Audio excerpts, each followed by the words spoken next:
So hello student, this is Dharmendra पड़ा, welcome to edu सहयोगी। तो आज मैं आया हूँ सेज यूनिवर्सिटी में। आज सैटरडे है तो आज तो ऑफ रहता है इस कॉलेज का।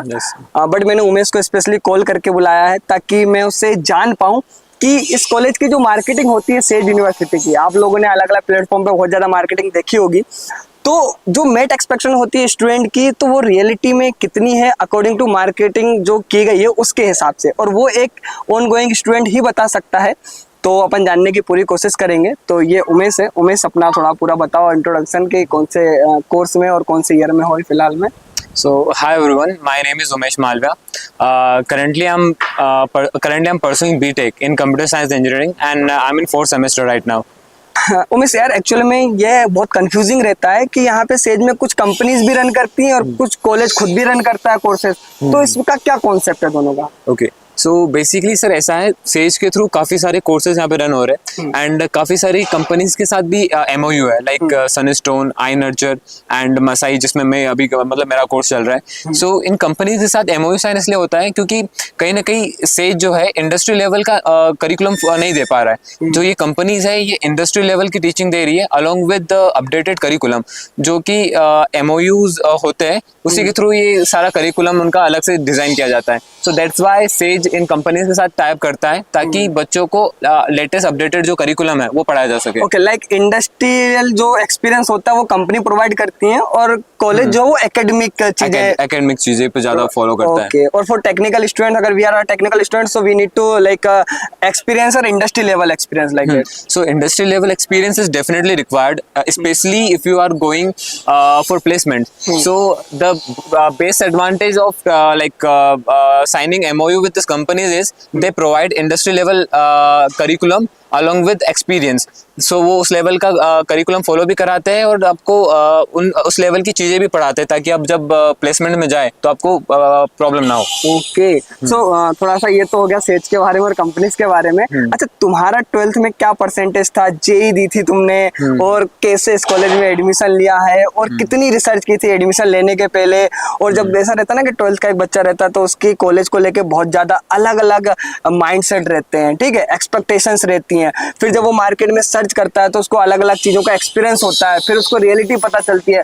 फिर जब वो फर्स्ट ईयर में जाता है एडमिशन लेने का, फिर और चीजें इन्वॉल्व मतलब एक्सप्लोर करता है। देन जब वो सेकंड ईयर, थर्ड ईयर में जाता है, तब उसको एकदम फाइनल डिसीजन और रियलिटी पे पहुंच पाता है कि जो 12th में थे और जो अब है, तो दोनों में क्या डिफरेंस रहा है। तो थोड़ा सा ये जर्नी में जानना चाहूंगा कि 12th से लेके तुम्हारी एग्जाम से लेके अभी तक की जर्नी में कितनी जो है तुम्हारा एक्सपीरियंस रहा है according to your expectation. Okay, so about my 12th, so I have completed my 12th with 82% from State Board, Madhya Pradesh Board, and after that, like I was a defense aspirant, I was preparing for NDA. So specifically, I have attempted NDA exam for like I have given 3 attempts, and fortunately, in last attempt, I got like I have cleared exam. Then I got like I have appeared in interview at 12 SSB Bangalore, but unfortunately, I got conference out from there. So later I realized that I have to enroll in college also. So कुछ इतना research नहीं किया था।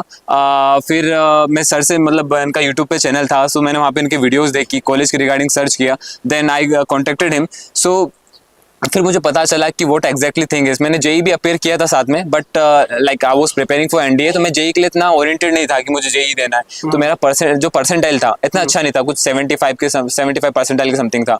फिर मैंने sir से सारी like details share की कि मेरा इतना परसेंटाइल है, 12th में इतना परसेंटेज है।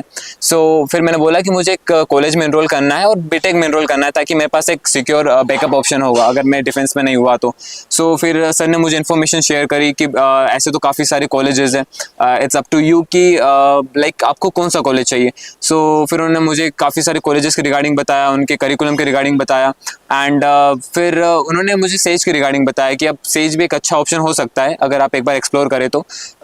सो फिर इसी के रिगार्डिंग मेरे सर से बात हुई, and fortunately like I thank sir कि मुझे लाइक सेज का बताया, क्योंकि like I am in second year right now. So I have realise कि हाँ, कि अगर मैं सेज के अलावा किसी और कॉलेज में भी होता, so I can excel over there, but सेज कहीं ना कहीं अच्छा ऑप्शन है मेरे लिए।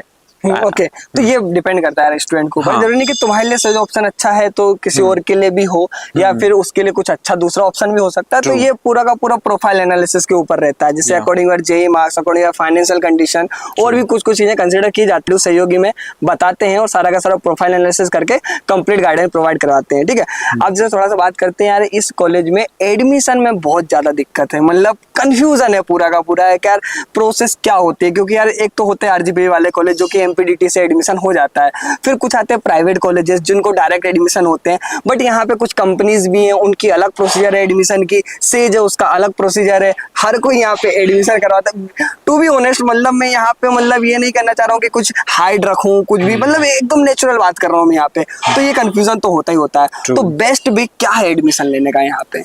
I will suggest one thing कि अगर आपको मतलब इतनी सारी चीज़ें नहीं पता है कि like how to enrol in colleges, अगर आपको कॉलेजेस के रिगार्डिंग सारी चीज़ें नहीं पता है तो आप एक बार सर से कांटेक्ट करें अलोंग विद दिस कि अगर आपने जेई अपेयर कर रखा है तो जेई के थ्रू आप काफ़ी कॉलेज में एनरोल कर सकते हैं। उसके लिए एमपीडीटी होता है, एमपीडीटी का भी प्रोसीजर काफ़ी लंबा होता है, from like registration form fill करने से तुमको फाइनल चॉइस फिलिंग तक काफ़ी लंबा प्रोसेस होता है। उसके लिए भी कन्फ्यूजन काफ़ी होता है, तो उसके लिए भी मैंने सर से बात किया था एंड आफ्टर डिस्कशन तुमको एक ओवरऑल बेस जो सजेशन रहेगा आई थिंक उस सर की तरफ से ही मिल पाएगा। तो आई विल सजेस्ट कि एक बार आप कांटेक्ट करें। ओके उमेश, और वन मोर थिंग कि लाइक अगर कोई स्टूडेंट है 12th वाला, वो चाहता है आपसे पर्टिकुलर जुड़ के बात करना है, क्योंकि वो चाहता है कि सेज में मुझसे तो बात कर लेगा, वो जानकारी ले लेगा, बट ये है कि उसके और भी क्वेश्चंस रहते हैं अकॉर्डिंग मतलब अबाउट योर स्कॉलरशिप, क्योंकि हम अगर ये वीडियो चाहें तो बहुत लंबा हो जाएगा, बड़ा बन जाएगा। तो कुछ बच्चे चाहते हैं कि आपसे पर्टिकुलर जुड़ के बात कर पाए, ठीक है, जिसके बारे में स्कॉलरशिप के बारे में पूछ पाए, फैकल्टी के बारे में पूछ पाए, पढ़ाई के बारे में, प्लेसमेंट के बारे में, ऑल आउट मतलब कह सकते हो लंबा सीजन बन सकता है, सीजन पूरा हो सकता है। तो कैसे जुड़ सकते हो, तुमसे बात कर सकते हैं? ओके सो अगर आप मुझसे पर्सनली कांटेक्ट करना चाहते हैं सो आप सर के कांटेक्ट पे लाइक कांटेक्ट सर को कांटेक्ट कर सकते हैं and you can get my contact details from sir and आप उनकी वेबसाइट विजिट कर सकते हैं, वहाँ पे मेरा कांटेक्ट डिटेल्स आपको मिल जाएगा। ओके सो अगर तुम चाहते हो उमेश सर से कांटेक्ट करना, ठीक है, हालांकि वो तुम्हारे सर ही होंगे, सीनियर हैं, ऑलमोस्ट सेकंड ईयर में है, तो edusehyogi.in के ऊपर इन्हीं सभी बच्चों की प्रोफाइल बनी हुई है जो कि कॉलेज में ऑन गोइंग है, पास आउट होने वाले हैं या फिर 3rd 4th ईयर में। तो अपन डायरेक्ट जाके भी उनसे रिव्यू ले सकते हैं। जब आप पेड काउंसलिंग लेते हैं तो एक प्रोसीजर होता है, पहले आप मुझसे कनेक्ट करके काउंसलिंग लेंगे, फिर जिस कॉलेज का आपका चूज किया किस कॉलेज में लेना, फिर वहाँ जो बच्चे पढ़ रहे हैं वहाँ से भी आप डायरेक्ट उनसे रियलिटी जान सकते हो।